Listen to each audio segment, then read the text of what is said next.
Hello Mrs రావు, రాబోయేదంతా కూడా విమానాల్లో తిరిగేటువంటి కాలం. ఇప్పుడు మనం బస్సుల్లో, ట్రైన్లో, ఫ్లైట్స్లో తిరుగుతున్నాం.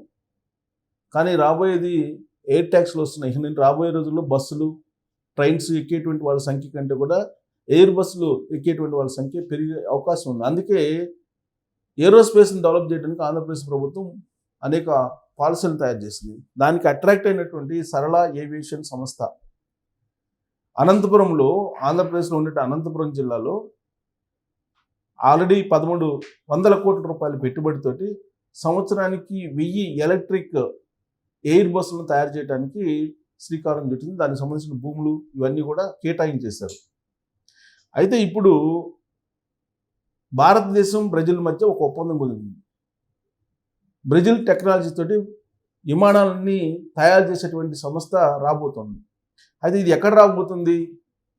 యాక్చువల్గా అయితే సరళ ఏవియేషన్ సంస్థ ఏమో 7 సీటర్ ఎలక్ట్రిక్ ఎయిర్ బస్సులను తయారు చేస్తుంది. కానీ వాణిజ్య అలాగే పాసింజర్ విమానాలను తయారు చేయడానికి కనీసం 100 నుంచి 110 సీట్ల కెపాసిటీ ఉన్న విమానాలను తయారు చేయడానికి బ్రెజిల్ కంపెనీ తోటి భారతదేశం ఒప్పందం కుదుర్చుకుంది తాజాగా.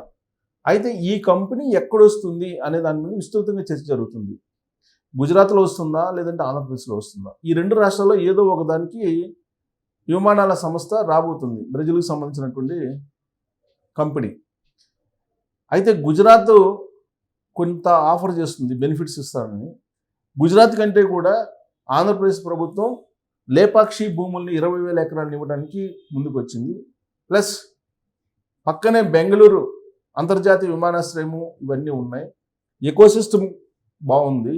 అందుకని అనంతపురం, కళ్యాణదుర్గం జిల్లా తిమ్మసముద్రం దగ్గర ఇప్పుడు ఈ సరళ ఏవియేషన్ సంస్థ ఆల్రెడీ ఎలక్ట్రిక్ 6 సీటర్స్ ఎయిర్ బస్సులు తయారు చేస్తుంది. సంవత్సరానికి 1000. అంటే రాబోయేటువంటి రోజుల్లో మనం ఇప్పుడు ట్రావెల్ బస్సులు ఎలా తిరుగుతున్నామో అలా ఎయిర్ బస్సుల్లో తిరగచ్చు సమీప భవిష్యత్తులోనే. అదే సమయంలో విమానాలు తయారు చేసేటువంటి సంస్థ, బ్రెజిల్ సంస్థ ఒప్పందం కుదుర్చుకుంది భారత ప్రభుత్వంతో. అయితే ఆ సంస్థను ఎక్కడికి తీసుకురావాలి అనేది ఒక పెద్ద ఛాలెంజ్. ఇప్పుడు ఒకవేళ ఇప్పుడు కనుక ఎంబ్రాయర్ అనేటువంటి సంస్థ, బ్రెజిల్కి సంబంధించిన ఆదాని ఎంబ్రాయర్, ఆదాని ఇది ఆదాని భారీ ప్రాజెక్టు, ఆదాని విమానాలు, బ్రెజిల్కి సంబంధించిన ప్రముఖ విమానయాన సంస్థ ఎంబ్రాయర్ అనేటువంటి సంస్థతోటి ఆదాని గ్రూపు ఒప్పందం కుదుర్చుకుంది.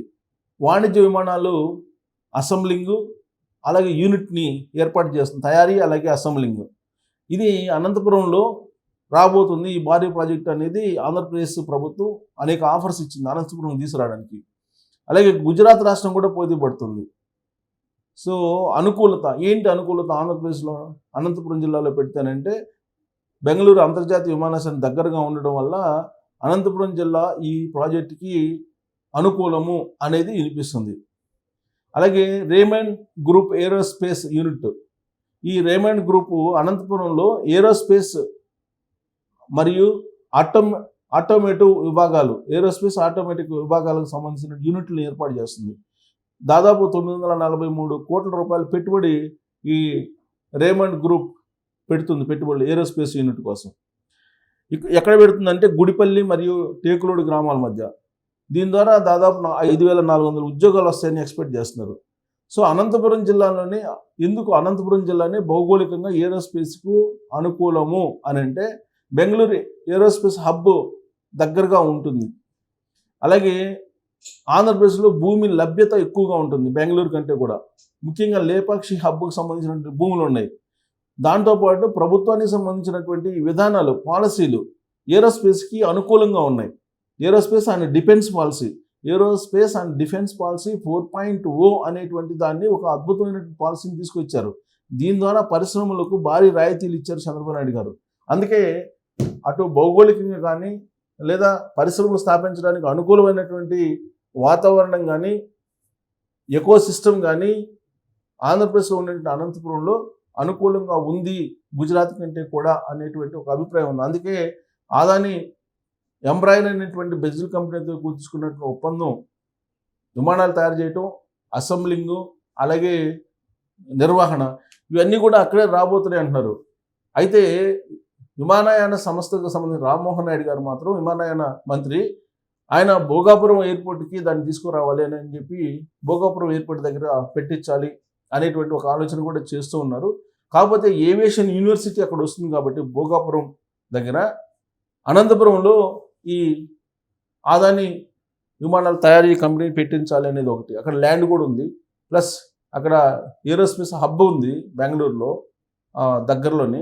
సో ఇవన్నీ కూడా కలిసి వస్తాయి అనేటువంటి ఉద్దేశంతో ప్రిఫర్ చేస్తున్నారు. కానీ కేంద్ర విమానయాన మంత్రిగా రామ్మోహన్ రెడ్డి గారు ఉన్నారు కాబట్టి ఆయన భోగాపురంలో ఇది పెట్టించాలి అనేటువంటి ఒక ప్రయత్నం కూడా చేస్తున్నారు.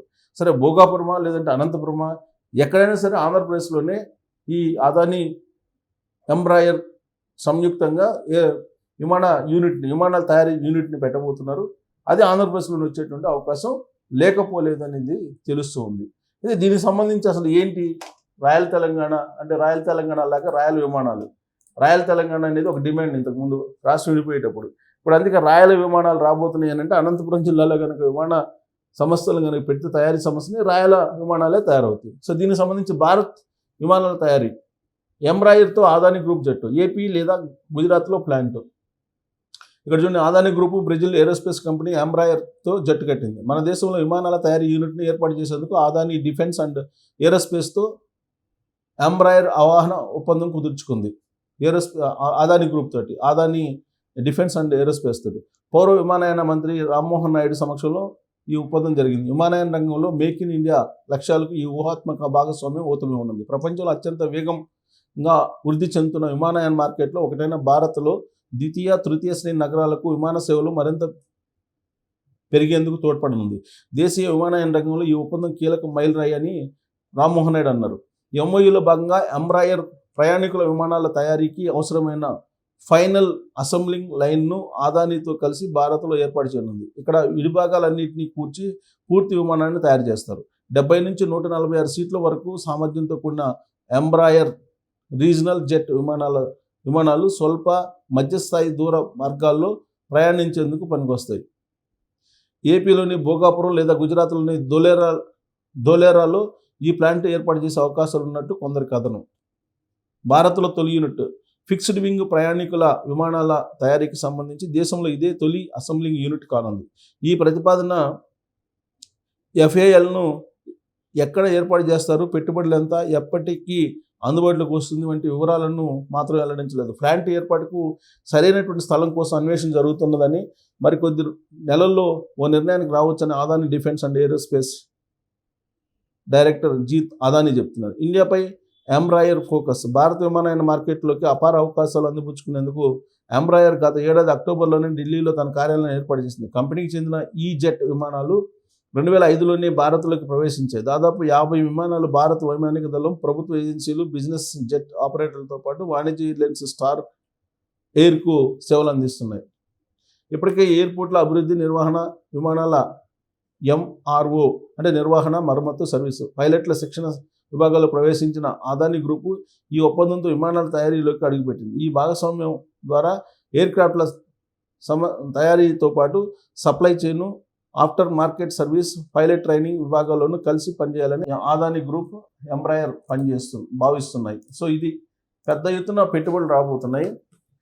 సో ఇది భోగాపురంలో ఏవియేషన్ యూనివర్సిటీ ఏర్పాటు చేయాలి అనుకుంటున్నారు కాబట్టి అక్కడ ఆల్రెడీ యూనివర్సిటీ అనేది ఏర్పాటు చేస్తున్నారు కాబట్టి అనంతపురంలో దీనికి సంబంధించినటువంటి ఎయిర్పోర్ట్కి సంబంధించి విమానాల తయారీ యూనిట్ అక్కడ రాబోతుందని చెప్పి తెలుస్తుంది. మొత్తం మీద ఆంధ్రప్రదేశ్కి ఒక విమానాలు తయారు చేసేటువంటి అతిపెద్ద కంపెనీ రాబోతుంది అనేది తెలుస్తుంది ఢిల్లీలో.